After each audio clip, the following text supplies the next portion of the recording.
할렐루야. 주 예수님 은혜 안에서 평안하셨습니까? 오늘은요, 구약성경 신명기 4장에서부터 6장까지 말씀입니다. 먼저 신명기 4장은요, 축복과 저주의 기준인 율법에 대한 순종을 촉구하는 말씀을 하고 있습니다. 자, 신명기 4장은요, 가나안 입성 직전 모압 평지에서 행한 모세의 첫 번째 설교 중에 결론 부분에 해당이 됩니다. 그리고 앞에 1장부터 3장에서 모세는 이스라엘이 출애굽 제2년 호렙산에 집결한 때로부터 가데스 바네아와 모압 평지에 이르기까지의 광야 여정을 해고하면서 여호와께서 이스라엘의 구세대를 인도하시며 통치하신 방법을 살펴보고 그것을 통해 이제 가나안 입성을 목전에 둔 이스라엘의 새로운 세대로 하여금 가나안 정복에 대비한 신앙적인 자세를 정립할 수 있도록 하였습니다. 그런데 그 같은 광야 여정의 역사에 대한 해고에서 도출코자 했던 결론은요, 바로 이 신명기 4장에 기록된 여호와 하나님 율법에 대한 준수, 또 여호와 하나님께 대한 순종의 삶이었습니다. 자, 먼저 신명기 4장 1절부터 8절을 보시면 시딤 광야에서 바알 부호를 따르고 모압 여인들과 간음한 사건을 예로 들면서 여호와 하나님께 명령에 대한 가감이 없는 순종의 중요성과 이방의 어떤 나라에도 존재하지 않는 하나님이 주신 법에 순종할 때 참된 선민으로서의 면모를 갖출 수 있다는 사실을 강조해서 말하고 있습니다. 창조자 하나님이시오 절대자인 하나님께서 주신 율법 이외에 다른 종교 체제나 가르침에 굴복하는 것은 수치스럽고 악한 것인 동시에 그 결과도 오직 저주와 죽음만 있을 뿐임을 강력히 교훈하는 것입니다. 그리고 9절부터 14절은요. 호렙산에서 모세가 여호와께로부터 율법을 수여받던 때에 있었던 사건들에 대한 해고를 통해서 이스라엘이 받은 율법은 이방 나라의 인위적인 국법과는 다른 신적 기원을 갖고 있음을 보여주고 있습니다. 또한 15절부터 24절은요. 이스라엘에게 율법을 주신 여호와께 대한 말씀을 하면서 이방 신들과는 달리 여호와 하나님은 어떠한 형상도 소유하시지 않기 때문에 이스라엘은 우상을 제조하거나 이방인들처럼 일월 성신을 숭배하는 그러한 행위를 결코 해서는 안 됨을 교훈하고 있습니다. 그리고 비록 모세 자신은 가나안에 들어가지 못하지만 이스라엘은 틀림없이 그 아름다운 땅에 들어갈 터인데 그 같은 축복의 땅에서 우상을 숭배함으로써 신정국가의 백성으로서의 면모를 해치고 하나님을 진노케 하며 질투케 하는 일이 있어서는 안 된다는 것을 교훈하고 있습니다. 결국 여기에서 본문은요, 신정국 이스라엘의 통치자가 되신 여호와 하나님께 대한 올바른 지식을 소유할 것을 촉구하고 있는데요. 이처럼 율법을 주신 여호와 하나님께 대한 지식과 그 여호와 하나님께서 주신 율법 내용에 대한 이해를 동시에 가질 때만이 우리는 그 율법에 대한 참 지식과 그 율법에 대한 순종의 이유를 함께 깨닫게 되는데요. 이어서 25절에서 28절은 우상의 제작이나 우상의 숭배로 여호와 하나님의 노를 격발케 하는 것이 곧 선민 나라의 멸망의 결정적인 원인이 될 것이라고, 그로 인해서 이스라엘은 이방인의 포로로 전락하게 될 수도 있음을 경고하고 있습니다. 그러나 심판의 경고의 뒤를 이어서 29절에서 31절은 하나님의 진노 중에도 마음을 다하고 성품을 다하여 하나님을 구하면 만날 것이고 포로에서 다시 돌아와 여호와 하나님의 말씀을 청종하며 살게 될 것이라는 회복의 약속을 말씀하고 있습니다. 이 같은 포로에서의 회복의 약속은 모세의 제3차 설교의 결론 부분에서도 말씀을 하고 있는데요. 이처럼 하나님은 한번 택한 하나님의 백성들을 영원히 버리지 않으시며 반드시 구원의 길로 회복시키신다는 사실입니다. 끝으로 모세의 제1차 설교를 마무리 짓고 있는 32절에서 40절에서는 이스라엘의 출애굽 역사에 대한 해고를 통해서 여호와 하나님께서 참 이스라엘의 하나님임을 역설을 하고 다시 한번 율법 준수에 대해서 권면을 하고 있습니다.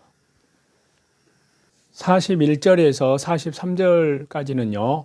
요단 동편 땅에 새 도피성을 세운 사실에 대해서 회고를 하고 있는데요. 제1차 설교의 끝에 추가로 덧붙여진 이 말씀은요. 하나님의 공의와 하나님의 구속의 사랑에 대한 실증적인 증거로서 제시된 말씀입니다. 한편으로 모세의 제2차 설교의 서론인 44절부터 49절에 대해서 말씀을 하고 있습니다. 자, 이렇게 신명기 4장에서 거듭 언급된 여호와 하나님의 율법과 그 율법에 대한 백성들의 순종 여부에 따른 하나님의 축복과 저주는 구원 역사의 핵심 사상의 하나입니다. 즉 하나님은 하나님의 백성들을 구원의 길로 인도하심에 있어 율법을 하나의 길잡이로 제시하시면서 그 길잡이를 잘 따르느냐 따르지 않느냐에 따라서 축복과 저주를 내리십니다.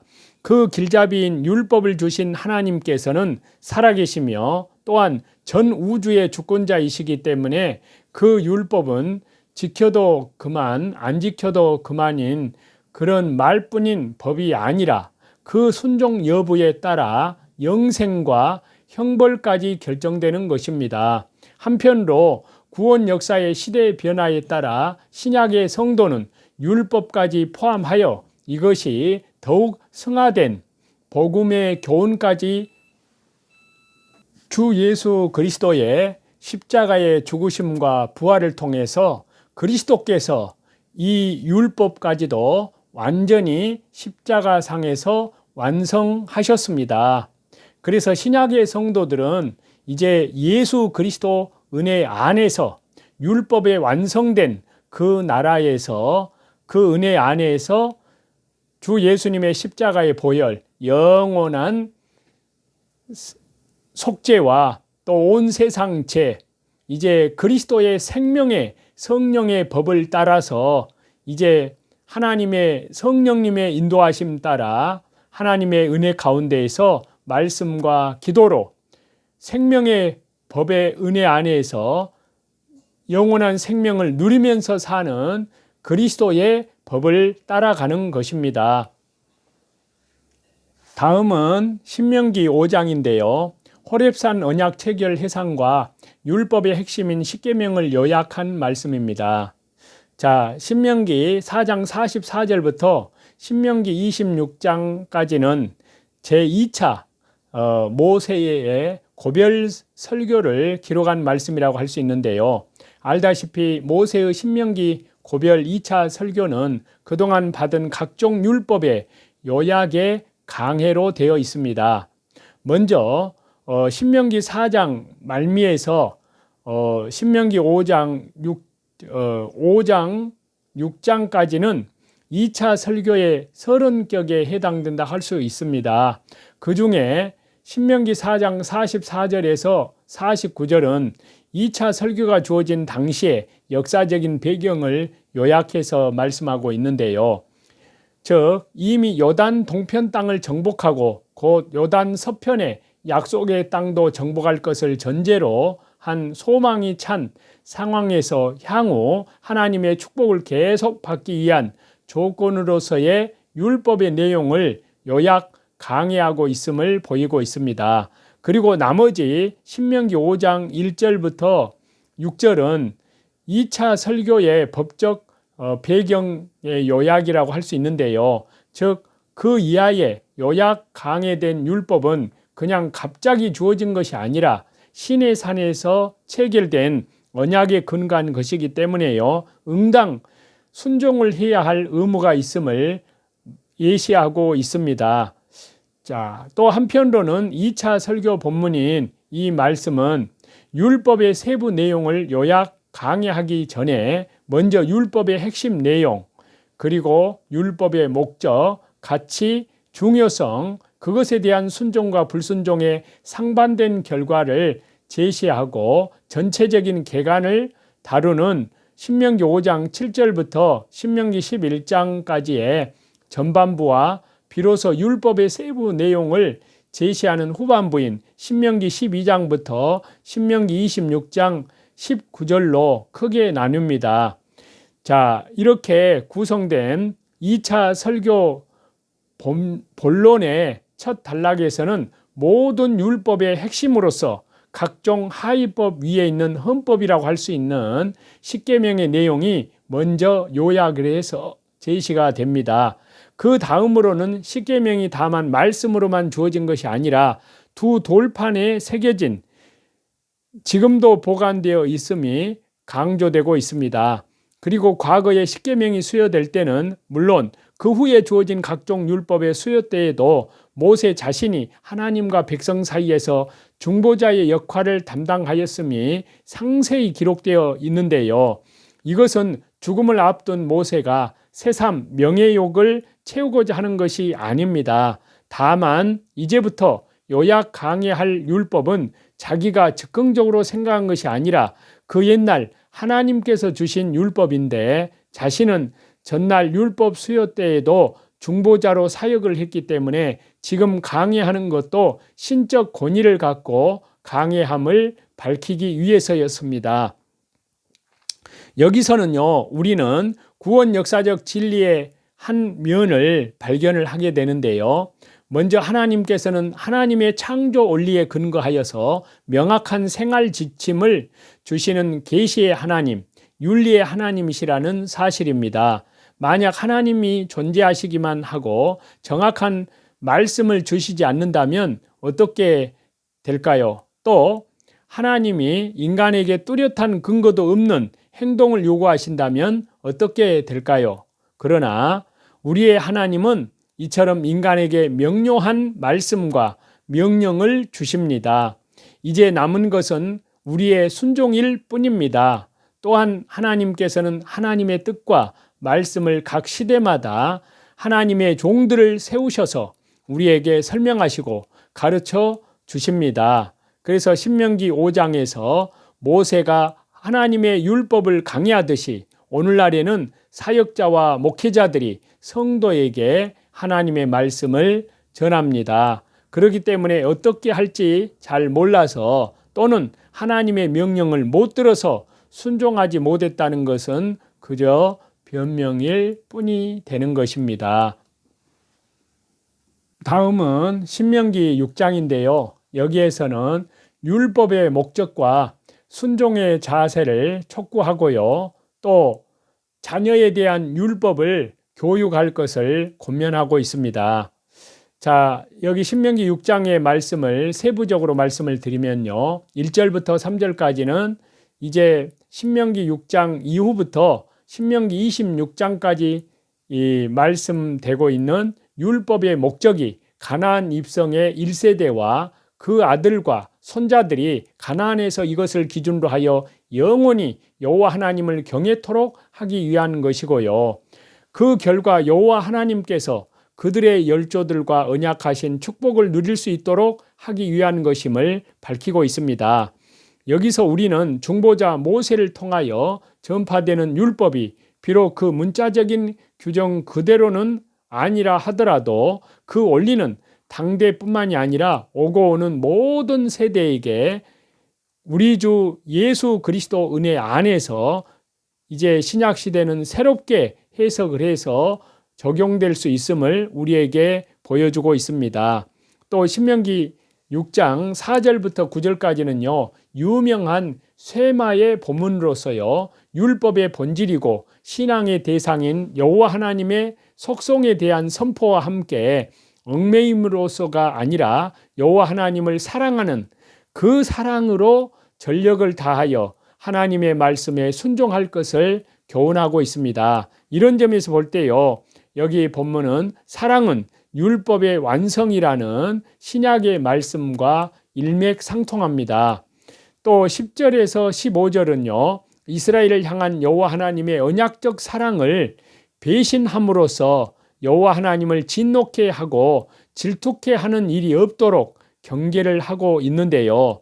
또한 16절에서부터 19절은 출애굽 제1년 호렙산 근처 르비딤에서 마실 물의 고갈로 인해서 모세를 원망하면서 여호와께서 우리 중에 계신가 아니신가 하고 여호와 하나님을 시험하고 하나님의 존재하심과 보호하심에 대해서 의심을 품었던 사건을 하나의 신뢰로서 기록해서 말씀하고 있습니다. 이는 율법을 준수하되 그같이 여호와 하나님을 시험하거나 의심하는 태도로 준수해서는 안 됨을 교훈하고 있습니다. 그리고 이제 말미에서 20절에서 25절은 백성들에게 단순히 율법을 자신만 듣고 순종할 뿐만이 아니라 이 율법을 후대 자손들에게 교육을 해서 계승할 의무까지 있음을 각성을 시킵니다.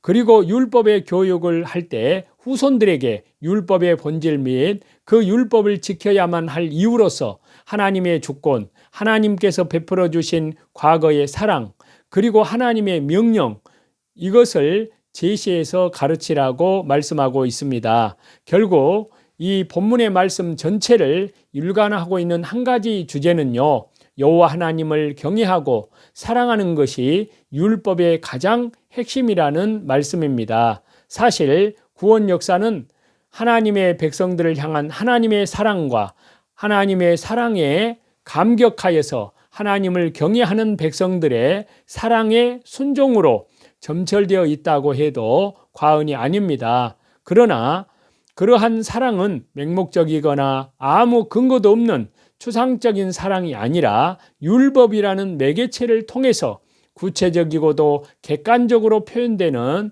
사랑입니다. 누구든지 하나님을 사랑한다 하고 그 율법적 계명에 불순종한다면 그는 거짓말하는 자라고 요한일서에 말씀을 하고 있습니다.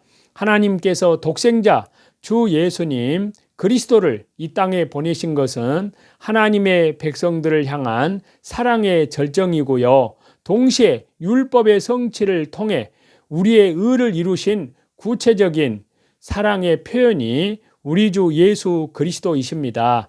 그래서 그리스도께서는 모든 믿는 자에게 율법의 마침, 율법의 완성자가 되어 주셨습니다. 이것은 우리도 그분의 사랑에 주 예수님 하나님의 사랑에 보답하여 실제적이고 구체적으로 하나님을 사랑해야 함을 교훈하고 하나님의 계명을 이제 새 계명 내가 너희를 사랑한 같이 너희도 서로 사랑하라. 사랑은 율법의 완성이니라.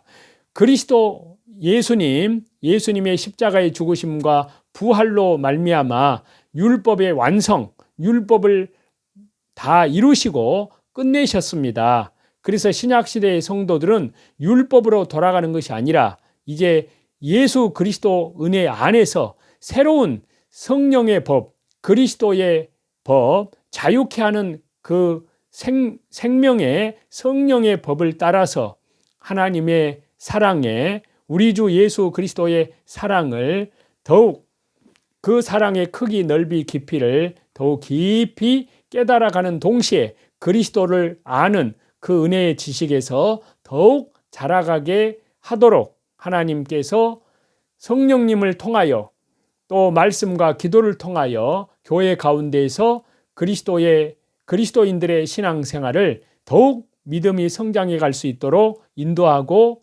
계시는 것입니다. 하나님은 사랑이십니다. 하나님은 우리를 사랑하셔서 독생자를 보내주셨고 이 땅에 오신 독생자 예수님께서도 제자와 우리들을 끝까지 사랑해 주셨습니다. 그렇기 때문에요, 그 베풀어 주신 사랑으로 자녀가 된 우리들이 하나님을 사랑하는 것은 마땅한 것입니다. 주님은 이 말씀을 인용해서 이것이 이 신명기의 6장의 말씀을 인용해서 가장 큰 계명이라고 그렇게 마태복음 22장에 말씀하고 있습니다. 그래서 하나님을 사랑할 때 마음을 다해서 사랑하고 또 성품을 다해서 하나님을 사랑하고 또 힘을 다해서 하나님을 사랑하라고 하셨습니다. 이와 같이 하나님께 대한 우리들의 사랑은 마음과 성품과 힘을 다한 최선의 사랑이어야 합니다.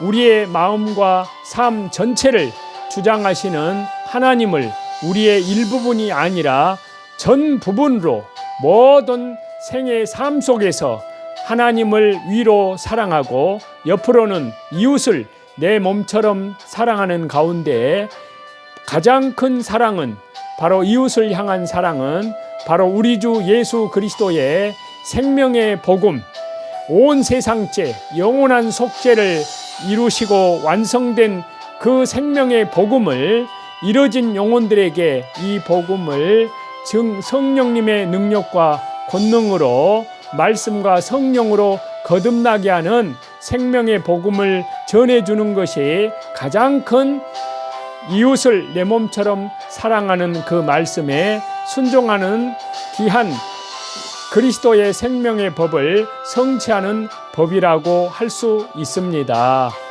오늘도 자기를 부인하고 자기 십자가를 지고 믿음의 주여 온전케 하시는 주 예수님, 다시 재림하시는 주 예수님을 향하여 이 시대를 잘 분별하고 진리의 말씀 가운데에서 온전히 하나님께 대한 계명과 우리 주 예수 그리스도께 대한 믿음을 인내함으로 지켜내는 저와 여러분이 다 되시기를 우리 주 예수 그리스도 이름으로 간절히 축원합니다. 감사합니다.